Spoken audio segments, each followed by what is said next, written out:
Hi, welcome to VYAPT Growth Series Season 3, Episode 18. In our episode today, we have with us Mr. Dhruva Chauhan, CEO of NSL Textiles.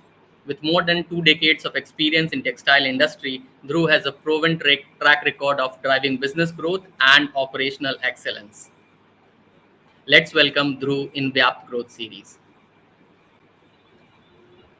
Thank Namaskar, you. Dhruv. Welcome to VYAPT. Namaskar, Pankaj. Thank you so much for having me here on your platform. I've really seen a lot of people, distinguished, eminent people coming on your platform. It's really an honor and pleasure to be here on your platform today. Thank you so much, Dhruv, and we are excited to have the curiosity answered from you, and so are people who have joined us on our platform. So I'll start with my first curiosity. You have been a veteran in the textile industry, and we have seen, in the last 1 decade how it has been a little ups and downs, primarily from the Indian market context. So, what growth strategies has been most effective in establishing a strong foothold for the textile industry? Well, we have to look at our own Indian intrinsic strengths, which lie in textile industry itself. It's pretty wide, varied, and very deeply, I would say, into the system. So we've been textiles for years. I would say thousands and thousands of years we've been into textiles, and rightfully so. Today also, in the industry, this is the second largest employer after Agri. We have it, but what is important to understand is where do we stand when it comes to global platform. I think that's where, in spite of having large population, we have not been able to scale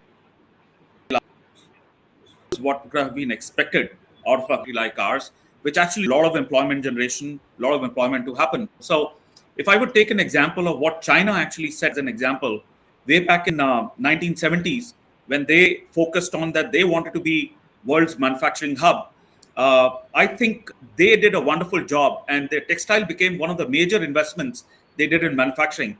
So much so that by 2000, they were able to get some 83 million people employed in their factories, and with that, there were some close to about 800 million people who were able to come out of the poverty. Now that's the kind of scale of manufacturing they've had. But now, as the middle class is coming in China, there lies an opportunity for India as well, because what's happening is with this middle class, you have people who've got educated. They don't want to be working on the shop floors, and textile per se is a very labor-intensive industry. We have an opportunity here. Are I would say the other competitions like Vietnam and Bangladesh and others have actually taken a lead, and they are far ahead when it comes to India. Our share is not the way it would have been expected, but with government taking a lot of initiatives, we expect that this is really going to be there, because currently we are at about 165 billion, and with the government initiatives, we are expecting this industry, our own industry, to touch close to about 350 billion by 2030. Not very far, and we are expecting ourselves to grow at a rate of 10% CAGR in the period from 24 to 2030. So that's where I see a lot of potential lying. There are investments, and there are a lot of things which are being taken as initiatives by the government to promote this particular industry, primarily because of our large population, and that should help our country overall to generate more employment. With that in mind, is where I feel this is going to be a shining industry for our years to come. So you talked around the growth of the textile industry. It's almost doubling its top line in another 6-7 years time. Right. But having said that, we also understand that it's how important it is for the businesses to be more sustainable nowadays, because not from the intrinsic point of view but also from extrinsic point of view, we have seen how the businesses tremble and how the environment is causing a lot of problems for the mankind. So, having said that, how can you drive sustainable business growth? So that we have our systems and processes laid out not only for our internal consumption but also for the external world. And are there any emerging trends or areas of focus you foresee driving growth for this industry? Good question, Pankaj. I can say that we don't have to innovate anything new. There are examples of the global countries like China, as an example, where we have to modernize and scale up our industry of textile in particular, because the kind of scales what China built up and was able to reap the benefits and the fruits out of this particular industry of textiles, we are yet to reach that point. And I think with the government intent coming in, we expect in another few years to have that. And there's a clear intent of the government coming in, and which is going to be very helpful for all of us. What we have to look at is, apart from our own domestic consumption, which is rising. I mean, that is something of a good silver lining for us, because as an industry, as the country is rising, as the level of income is rising for the people, there is a consumer demand which is enhancing. So apart from, if I would say, EU and US being the largest consuming countries, they're close to about 33% of the consumption of apparel textiles happen in EU and US. India is also becoming a formidable, consuming country. So I feel that fast fashion part of it has to be looked at. And what is important is, to be globally competitive, we need to have a fast fashion compliance. When I say that, it needs to look at its ability to have the efficiencies with the skilled labor, with the advancement of technology. So what they call in terminology of apparel manufacturing is SAM, which is SAM, which is standard allowed time for manufacturing a particular apparel. Now, things have to be looked at to enhance. Liberal is important because we have a very restricted environment when it comes to labor. If I would talk about my own organization, company based out of Andhra Pradesh, uh, we don't get a lot of local, people to come in and work. We have people coming in from Orissa, Bihar. So we need those kind of regulations to be, not to be very strict, because there's always an environment where there is a market demand which goes up, there's a market lull, and there can be various other factors. So there has to be a flexibility on labor laws. The other thing is the government's own initiatives of FTAs, which are coming up very strong, which is free trade agreements. The one we have signed with Australia is helping our country overall to enhance the textile business with them. And the one which is on the anvil is UK. We are also planning to have a FTA with Oman.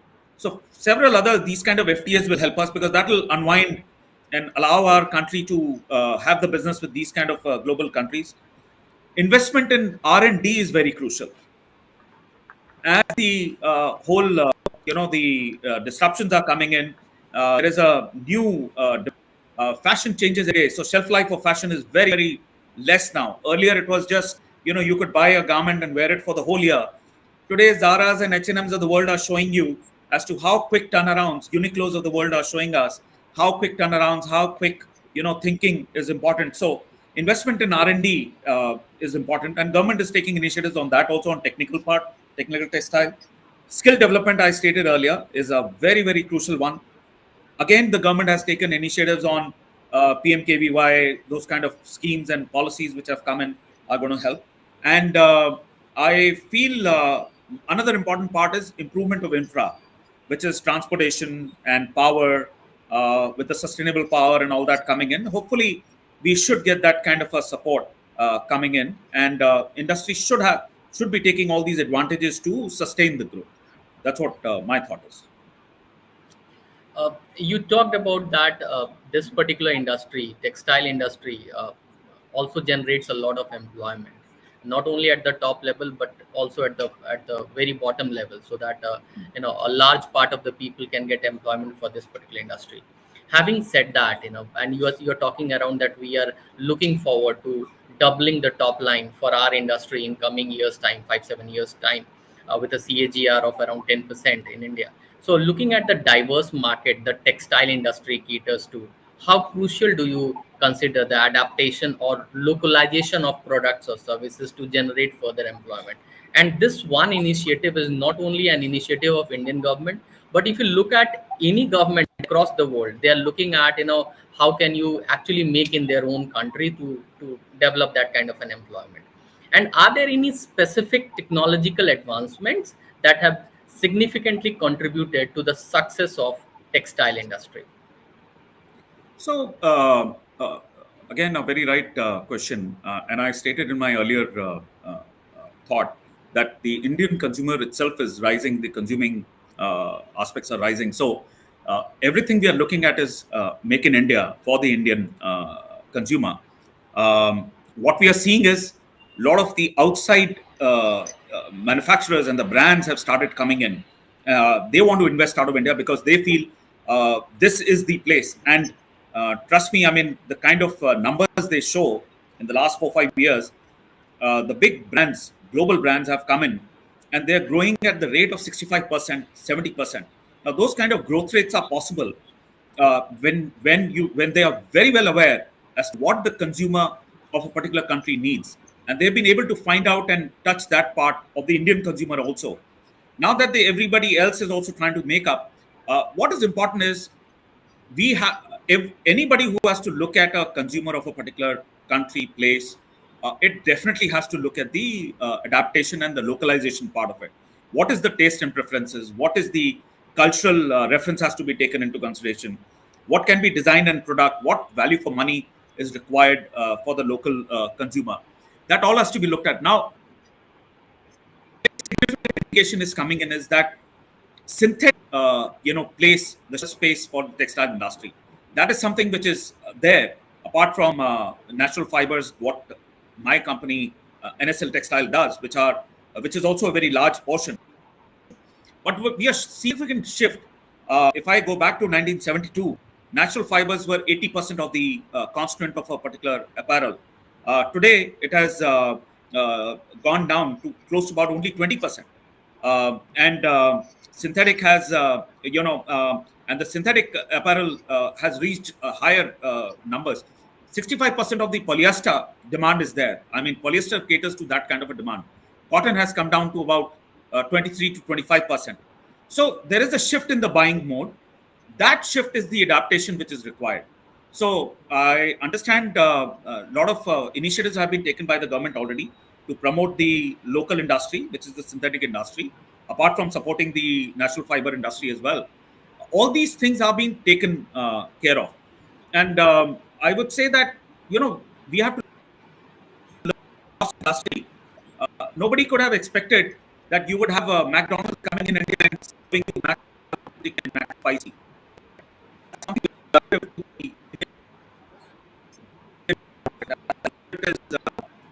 brand or any other manufacturer outside the global one coming and taking the share of the market.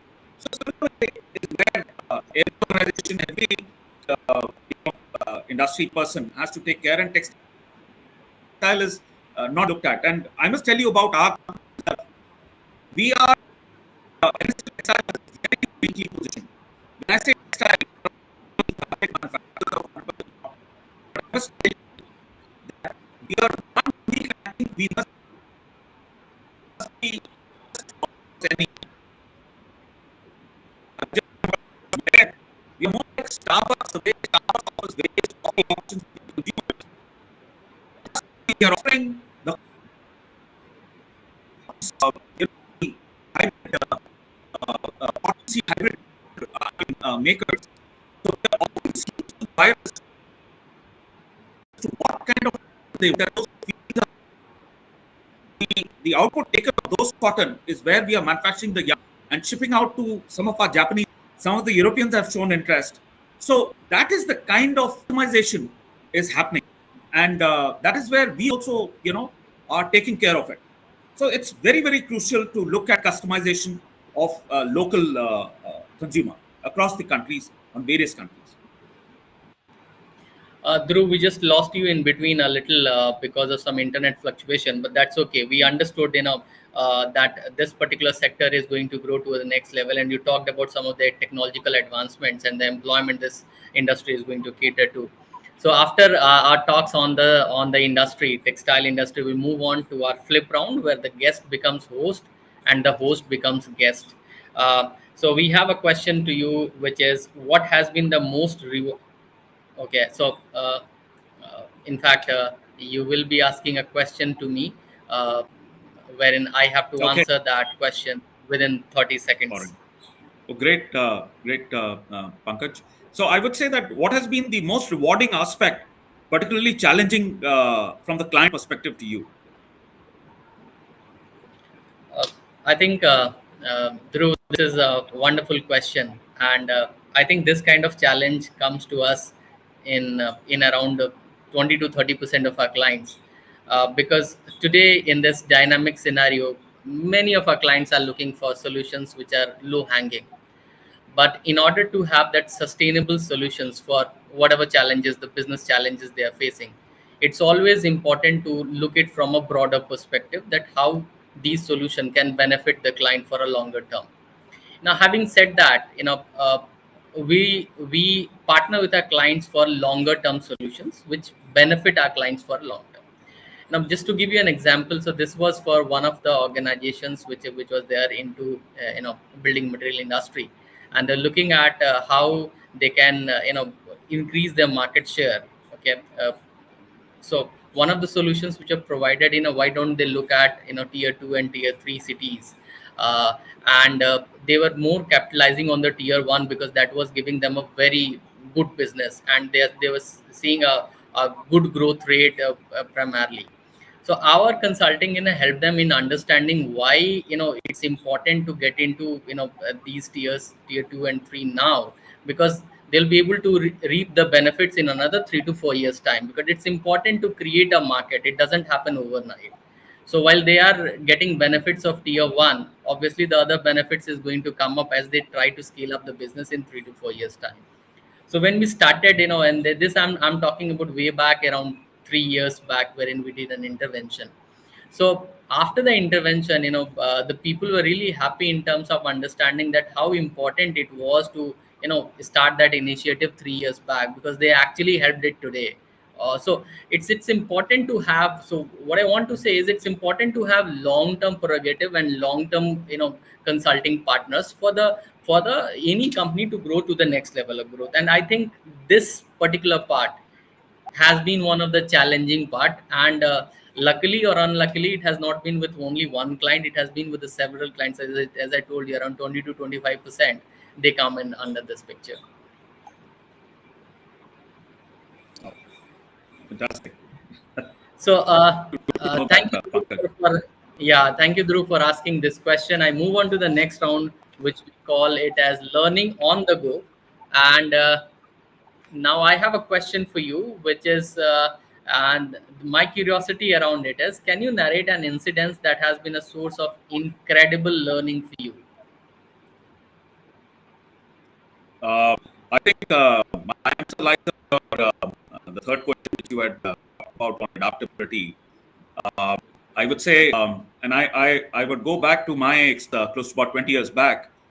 I was in a company, Please. a leading Indian conglomerate who've been invested in textile for years, and being Mm-hmm. labor intensive means large number of people working in an organization. And this was in a at a plant in Haryana, and Mm-hmm. primarily, in a market where Indian textile, every other big conglomerate has been into textiles because that was the beginning. It was a seller's market, and so it was largely catering to the Indian market.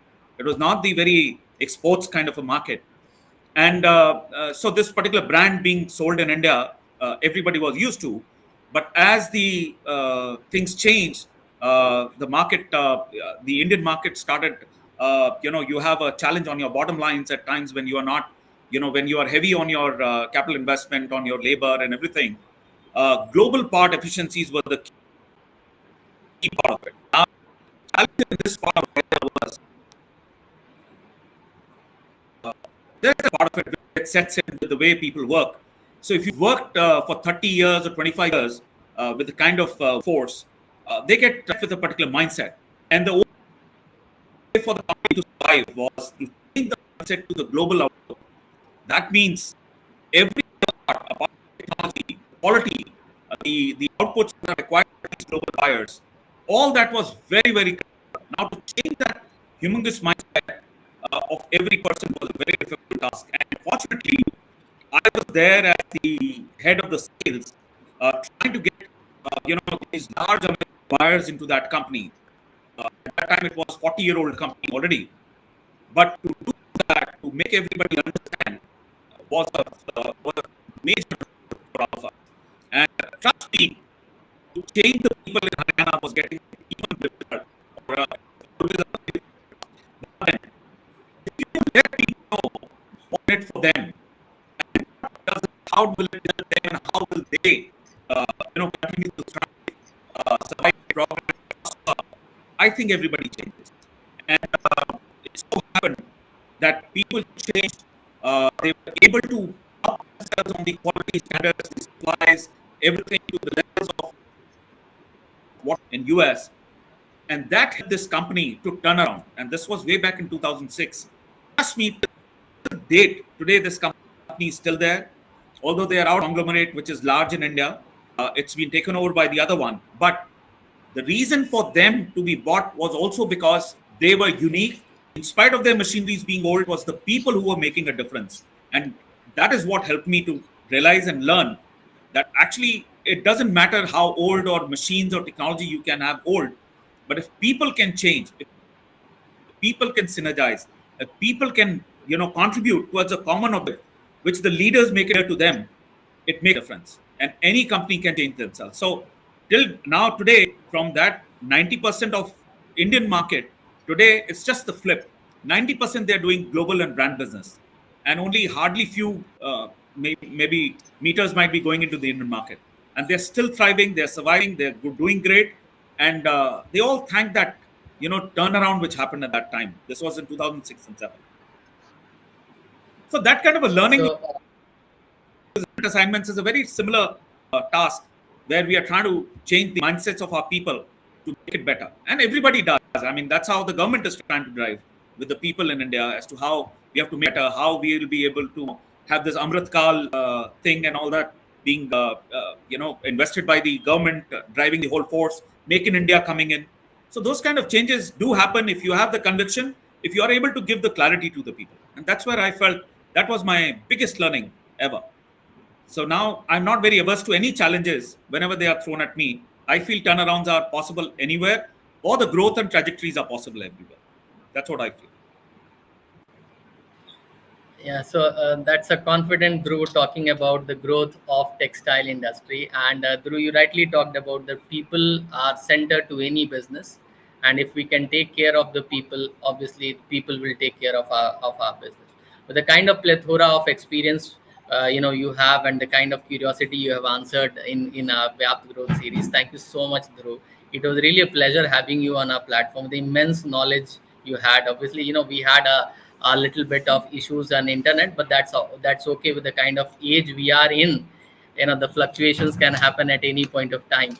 But thank you so much for adding a lot of value in our VYAP growth series. I wish you all success in your new role, and I wish the textile industry growth, and it gives more jobs and employment for people in India. Thank you so much, Dhruv. Thank you so much, Pankaj, for having me in this, and it was really fruitful, uh, pretty insightful coming in from your point of view also when you mentioned about the customer aspect. So I wish Vyap all the very best, and I'm hopeful that our industry leaps and bounds contributing for the country and its growth. Thank you. Thank you so much, Dhruv. Thanks.